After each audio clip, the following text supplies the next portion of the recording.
Welcome to DDD Deep Dive Discussions. Today we're diving deep into the philosophical arguments, the real core ideas within the Valmiki story, the one from the Upanishad Ganga series.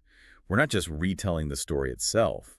Our mission here is really to pull out the wisdom, the powerful concepts that still resonate. Exactly. It's less about the narrative sequence and more about, well, this compelling debate hiding underneath, things like responsibility, what sin actually is, and this incredible potential for transformation through self-realization. It's all packed in there, just below the surface of a story many people think they know. Really fascinating stuff. Okay, so let's start with this foundational idea, this ancient tenet they present right near the beginning. One should uplift their own self through a discerning mind, for you are your own friend and your own foe. Wow. I mean, that's quite a statement to kick things off, isn't it? It sort of immediately throws out any room for blaming others. It absolutely does. And it's not just like a nice saying. It's a core philosophical stance. It puts the ultimate responsibility squarely on you, the individual. It's saying, look, you have the power within you for growth, but also, let's be honest, for self-sabotage, liberation, any real change. It has to come from within. Your own mind, your own effort cuts through the noise. Right. And then, almost as a contrast, the story brings in Ratnakar, the bandit.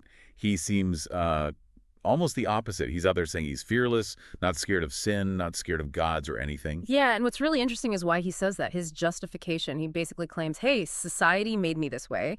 He points to a lack of compassion in the world as the reason people like him turn to crime. And this throws up a huge question, one the text really pushes.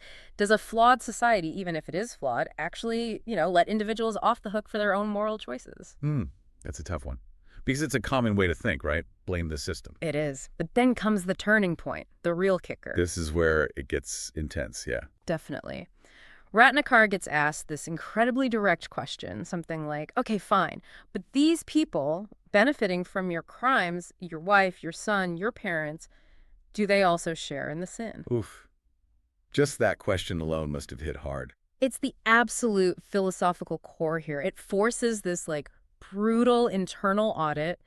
Suddenly, it's not about society anymore. It's about stark personal accountability.